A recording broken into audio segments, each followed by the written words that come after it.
But Schaefer, I mean, the fact that he's such a phenomenal musician is like people never balked. You say to Liberace, you're playing with Paul Schaefer. You say to Eric Clapton, you're playing with Paul Schaefer. Nobody ever said, "Oh, who's Paul Schaefer? What does he do? I got to hear him." Nobody questioned it. That band, like Will Smith, Will Lee, and Anton Fig, Anton, like those guys are all that. Like I'm asking you, are they just that? They're extraordinary musicians. Yeah, they're the best. They were the best New York studio musicians. They were every one of them brilliant. I guess it's got to be like if Neil Sedaka comes on, you have to play with Neil Sedaka, and then the next night Pearl Jam plays Hail Hail, you have to play with Pearl Jam. Yeah, and then Jane's Addiction comes on, and that's part of the deal. Yeah, and Sammy Davis, and and that came from Carson saying you can't have a full band on. You can't have a full band. And when did that? I guess just like that was 82. When statute of limitations ran out, when Johnny. You know something, when Letterman had his own identity, by leaps and bounds, I think it kind of just got ignored. Nobody cared. How'd you meet Sinatra? So I became friendly with Jilly Rizzo. How this happens, I don't, his daughter I knew. So I used to hang out with him, and I'd always bug him, I want to meet Sinatra. When's Sinatra going to hang out with us? When am I going to see Sinatra? And he finally says, we're working at Radio City. He says, in between the opening act, I think it was Tom Dreesen was the opener. In between the opening act and Sinatra, come to the stage entrance, and I'll take you upstairs to meet him. I said, great. I go to the stage entrance, to the right, actually it's down one aisle and stage right side of the theater. And sure enough, Jilly Rizzo pops his head and he says, come on. I was with a date. And the date said, I remember she said to Sinatra, why don't you sing anything from Cats?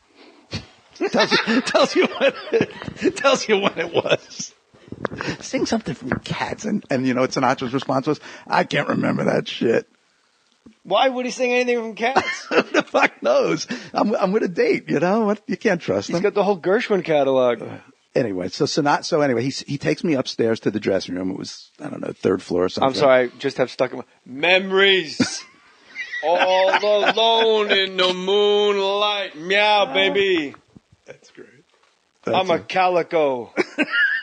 Sorry. Him singing Cats is one of the dumbest things.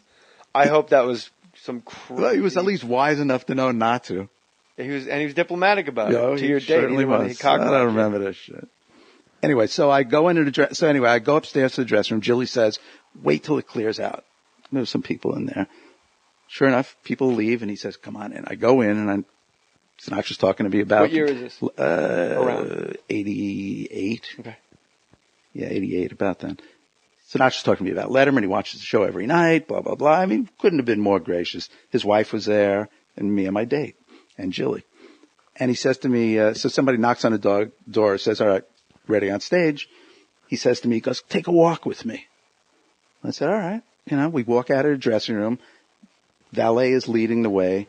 He hits the side of his suit on an arrangement of flowers, and he gets like shit on the suit. Guy walks into the elevator, and the valet says, oh, Mr. Sinatra, we have to stop the elevator. You have to, and he goes, what the fuck? He wipes it off his arm, right? Elevator gets to the stage level. We walk out. There's a mirror right at the lip of the stage, right on the wing there where you walk out. I walk him to the mirror, right at the edge of the fucking stage. I walk him to the mirror. He looks in the mirror, and he says to me, how do I look?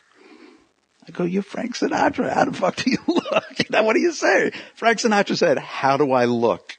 And ladies and gentlemen, Frank Sinatra, and, that was it. That's what a walk. Oh, it was the greatest. It's something that I relive so often. I think about it. I think in a weird way, too, he wanted to impress you because you were associated with young, cool, hip, underground Letterman.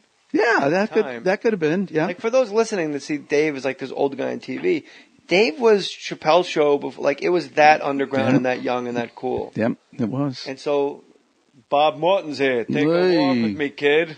How do I look? It was great. It was funny. And then I met him a bunch of times after that. Hung out with him once in Atlantic City. Went to dinner with him and his whole entourage. Where did you eat when you were at Sinatra? There was a Chinese restaurant at the Sands in Atlantic City. You have to close the place, right? Yeah. Oh, yeah. Closed, bodyguards sitting, Sit down at when the... he had that geranium on his head. Oh, yeah, he always It had was that. brutal. Always had he that. really got a free pass as far as wigs go. People give a lot of celebrities a lot of shit about their wigs, and I guess he is like a sacred cow. I used to sell wigs when I was a kid. What? I used to sell men's hair pieces. Who makes a I kid could sell fit wigs? you. I could fit you for a hairpiece right now. Why me?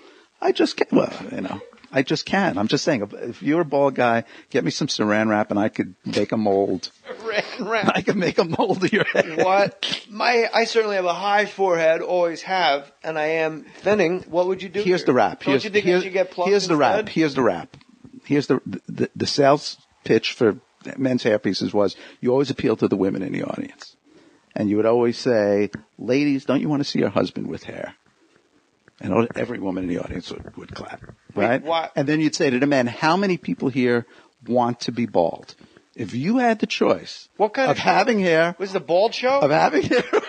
Is it the bald comedy club that I don't know about? Of hey, having everybody, hair... round of applause for your waitresses. Ladies, here, before I do my... Why were you talking having to hair or not having hair? Why were you talking to an audience of people? What? Why was it... It was at a hotel. At like a convention? At a hotel, and it was like an activity in the afternoon selling hairpieces. Oh, okay, because you made it sound like I worked for this guy. You followed Sinatra at Radio City. Ladies and gentlemen. Who wants to be bald? Before summer wind, come rolling in across the sea. Who wants to be bald, Jilly? So we go to this Chinese restaurant at the Sands Something Hotel. from Cats, right? Baldy. Sorry. At the Sands Hotel, Chinese restaurant, I don't know, must have been 15 people, sit down at a long table. Waiters come out with like these poo-poo platters. They put them out. Everybody eats the fucking egg roll and the dumpling, whatever. At which point then Sinatra says, let's get the fuck out of here. Why? Jumps up and leaves. Like literally appetizer lands. It was a fucking poo-poo platter. There were 3 things in it. It was a little assortment of stuff. Let's get the fuck out of here. Everybody just gets up, file out. He didn't like poo-poo platters? I don't know what the fuck it was. Think he was not happy. Oh, I thought it was just like funny. It was hilarious the way he did it. I thought he did it to be funny. No. Like, let's all close down this restaurant, and they're like, "Here, Mr. Sinatra, let's get the fuck out of here, Baldy." Yeah, I'm looking. See, it's 1987, 88. I don't know, and I'm like hoping it's the 68 Sinatra or the 65 Sinatra. I'm thinking, this Madison is great. Square Garden all Sinatra, night. We're gonna be out all night drinking. It'll be like the Rat Pack. The old lady after the fucking poo-poo platter, gone. Angie, will you grab me a Perrier, honey? Gone. I saw him at Radio City 90, and it's like when he didn't have the stamina to he did have a good voice. I'm not saying Sinatra had a good voice. Thank you, sweet boy. But he had a good voice. I mean, for 80. Oh, thanks. Man. He had a good voice for 80. It was good. And like Tony Bennett's another guy where you're like, where the fuck are you getting this from? Like my grandparents can barely speak. And you're like, I took a trip on a train and I thought about you. Bob Morton, I thought about you. Always does that. Yeah, a friend of mine saw a rehearsal of Tony Bennett somewhere. I don't want to make up some fucking bullshit place. Was it you?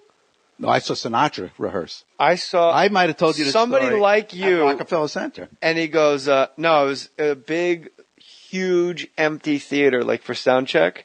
And Tony Bennett goes out in like his slacks and his like Goomba fucking like Adidas jacket. And he goes, I left my heart. Thanks for remembering. In San Fran. Like he fucking practiced his ad lib of the people applauding, like, oh, thanks for remembering. Oh, is that funny? And then he goes, I know the routine, so put another nickel, oh my gosh. That's it. There's no one there. I saw Sinatra at Radio City, and he was too old, didn't have the stamina to do like the hour and a half Sinatra show, so he broke it up. Do you remember this? He would do like jokes off index cards in the middle. Oh, I never saw that. So he sings for like a half hour. I remember he'd have Frank Jr. No, Frank Jr. wasn't. Who looks alarmingly like David Tell, doesn't he? Frank Sinatra Jr. looks like David Tell. I don't see that at all. What are you talking about? He does. He doesn't look like David Tell. So he goes on, in my opinion, on my podcast. My garage. I start crying. My garage. Something about my podcast. So Sinatra does a half hour, and it's incredible. I was with Dan Rosen, a comedian from Baltimore, and then he sits down on a stool, and he's got index cards. He goes, "All right, Mayor Marion Barry of Washington, D.C. has a plan to cut crime in the district by 50%. He's moving to New York." And places like, Sinatra spoke. Oh. And it was just like jokes that bad, but like he never even looked up. He's just like, Well, did you ever see the two gay guys are in a kitchen. Have you ever seen any of the footage from when he and Liza Minnelli and Dean Martin went back on tour? And Dean Martin... Liza replaced Sammy, right? Oh, no, I'm sorry. It was Sammy, Dean... Yeah, it was Sammy, Dean, and Frank. And right? then somebody tapped out and Liza... Dean tapped out and Liza took her place. Fucking smartest thing he ever did. But the original... You see the original video of the press conference and all that, and Dean Martin is just out of it. And and I remember reading when he left the tour, he was flicking cigarettes at the audience during the show. He would smoke a fucking cigarette and then flick it at the audience. I hate you people so much. People were just getting offended. It was like, all right, maybe in 1962 that worked when you're on stage and you're running Las Vegas, but you know. You think it's just because he hated the fact that he was pulled into this tour? Oh yeah, he hated it. But supposedly they did it for him. I don't know.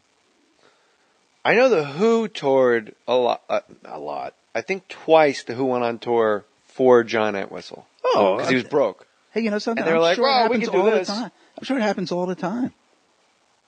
You know, these guys go out because... If you're Townsend, you just got to be like, I'm not fucking flying all over the globe because you spend your money on coke and hookers. Yeah. That's how he died, John Entwistle. Of course, sure. A pile of coke and 2 hookers on his knob. Talk about, hope I die before I get old. Entwistle pulled it off. Man. That's not old. He died before he got old. He died before he was in mid-blowjob and mid-coke line. John Entwistle. Yeah, and those stupid whores were like, why are you getting soft? Don't you like us anymore? I think he's dead. Memories all alone. When Sinatra's wig at the end looked almost identical to Phil Hartman's wig when he played Sinatra. Oh, God. Enough of that screaming. I haven't heard noise like that since Ava Gardner. Man. He had the worst fucking hairpiece ever. And that's why I started talking about hairpieces. Because... How would you fit me? Part of the rap was a lady in the audience would raise her hand. And she'd say, I know... 16, 17. What kind of parents did you have? Go sell wigs. So some lady in the audience would raise her hand and say, you know, I could detect hairpieces. I know when a man's wearing a hairpiece. And the answer would be, well, a good hairpiece is 100% undetectable. If you're wearing a good hairpiece, you don't know that it's a hairpiece. I would mind fuck the lady and go, for example, you're wearing a hairpiece right now. And you don't even know it. And this was in You don't even know what you have on your head. This was in the Catskill Mountains, and it was all Jews. And somebody would inevitably raise their hand and say, what does it feel like? Isn't it annoying to have it on all the time? And you'd go, how many times have you gone to a wedding or to a bar mitzvah, gentlemen, and you've left the yarmulke on your head, and you walk out and you don't even realize you have it on? That's what wearing a good hairpiece That's feels what like. We're selling. Hairy yarmulkes. We're selling hair yarmulkes. Oh, God. How would you... Now you would make a mold of the person's head? The guy that I worked for would make the molds. He would put saran wrap on your bald head. He'd then have a... Wait, that's all right. Saran wrap on your bald head. I would take the job just to see guys with saran wrap on their bald heads every day. Like, so I gotta get to work. So then he takes a Sharpie and he outlines... This sounds like fun, right, Manny? Then wait, I'm going to tell you. There's a good story. Does it sound like fun? I have a story to tell you about. You want to draw Sharpies on bald guys' saran wrap heads? So you outline the bald tonight. You outline the bald area with the Sharpie. Then you take masking tape and you put strips of masking tape over the thing, and then you could pick it up. You cut out. Yep, and that's the base. That's the base. Put down a That's how you get the real? base of the hair. That's how I you took a do it. guess at it. Nice job. Good, nice. But I don't have any like. And that's that. Look, I'm not getting a hairpiece. So No, let's you get don't. that You out of don't the way. need it. You don't need it. If I would get. How old are you now? 42. Yeah, you got It'd you. be gone You're, by now, right? No, you take stuff. Huh? You take anything for it? What, Viagra? No, for your hair, not your dick. What do you take for your? Probably got a lot of hair on the top. No, of the dick. they have that. No, I don't take anything. It's American. I got American. My wife has one in her purse. I swear. Oh, I swear want to to see God. it. Go get it. Comes on, you have to play with Neil Sedaka, and then the next night Pearl Jam plays Hail Hail. You have to play with Pearl Jam. Yeah, And then Jane's Addiction comes on, and that's part of the deal. Yeah, and Sammy Davis and you know, And that it came was, from it was, Carson saying you can't have a full band on. Can't have a full band. And when did that? I guess just like That was the statute of 82. When statute of limitations ran out, when Johnny. You died know or something, when Letterman had his own identity, you know, by leaps and bounds, I think it kind of just got ignored. Nobody cared. How'd you meet Sinatra? So I became friendly with Jilly Rizzo. How this happens, I don't, you know, his daughter I knew. So I used to hang out with him, and I'd always bug him. That band, like Will Smith, Will Lee and Anton Fig, Anton, like those guys are all that. Like I'm asking you, are they just that? They're extraordinary musicians. Yeah, they're the best. They were the best New York studio musicians. They were every one of them brilliant. I guess it's got to be like if Neil Sedaka. But Schaefer, I mean, the fact that he's such a phenomenal musician is like people never balked. You say to Liberace, you're playing with Paul Schaefer. You say to Eric Clapton, you're playing with Paul Schaefer. Nobody ever said, "Oh, who's Paul Schaefer? What does he do? I got to hear him." Nobody questioned it. I want to meet Sinatra. I want to meet Sinatra. When's Sinatra going to hang out with us? When am I going to see Sinatra? And he finally says, we're working at Radio City. He says, in between the opening act, I think it was Tom Dreesen was the opener. In between the opening act and Sinatra, come to the stage entrance, and I'll take you upstairs to meet him.